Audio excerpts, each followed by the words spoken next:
Kalau hampir untuk anggota kelompok ini itu hampir 80% anggota itu punya lahan kopi di luar cabai, Pak.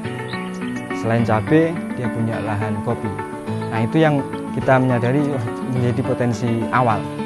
Nah, tapi dari situ kemudian tidak cukup, ternyata berjalannya waktu tidak cukup untuk memenuhi stok kopi kelut. Akhirnya itu di luar anggota itu kelompok menampung produk hasil kopi dari petani Lahar Pang di seluruh dusun Lahar Pang ini.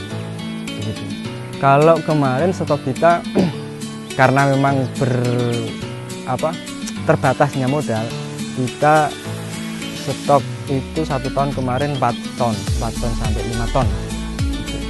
Ini sebentar lagi 1 bulan ke depan insya Allah musim panen raya kita mau nyetok lagi. Karena stok 4 ton kemarin sudah habis. Kurang lebih kayak gitu. Kalau kita mau nyetok lebih dari itu ya juga bisa, tapi terbatasnya modal. Karena ya itu sendiri kita membeli dari petani itu lebih dari harga tenggol atau harga di pasaran. Begitu, Bapak.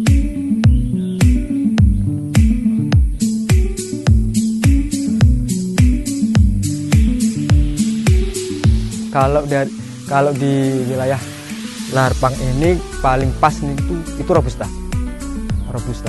Adapun jenis yang lainnya ini adalah Liberica. Liberica itu karakternya lebih ada asamnya gitu. Cuma yang lebih cocok dan lebih prospek itu adalah robusta. Biarpun Liberica itu harga mentahnya itu lebih mahal. Kalau Liberica kita menjual mentahnya itu 35.000 per kilo. Kalau robusta itu 30.000 per kilo.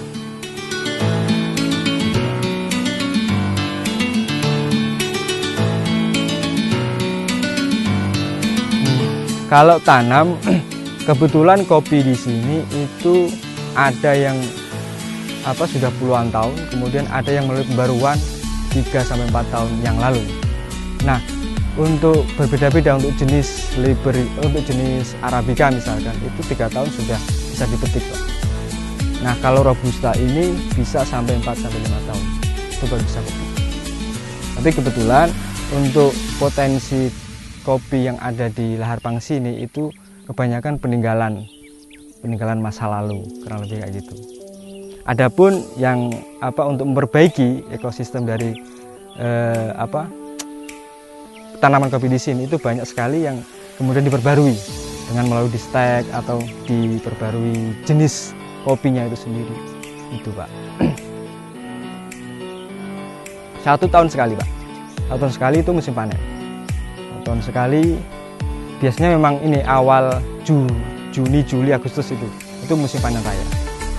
Nah, dari kopi sendiri selain dari biji kopinya kita juga memanfaatkan kulit kopinya, Pak. Kulit kopinya itu kita buat pakan ternak.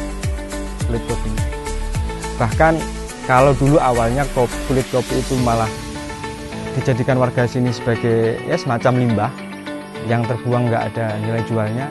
Akhirnya kita membuka keran untuk menjual atau memanfaatkan kulit kopi itu sendiri. Selain untuk kopi ternak, ketika produk melimpah kita jual sempat kirim ke Blitar, ke Lamongan 6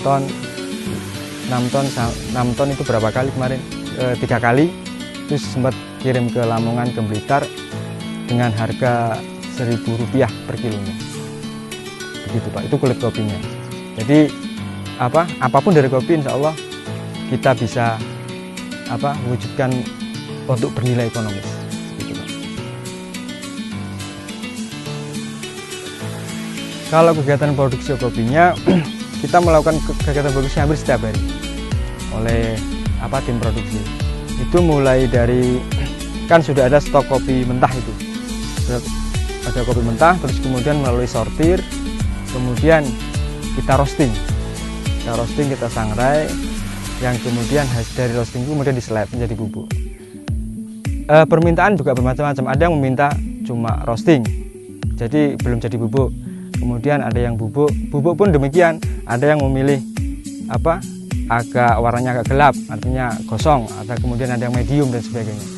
itu permintaan macam, dan kita melayani itu semua. Artinya pangsa pasar itu kita berusaha untuk mencakup semuanya.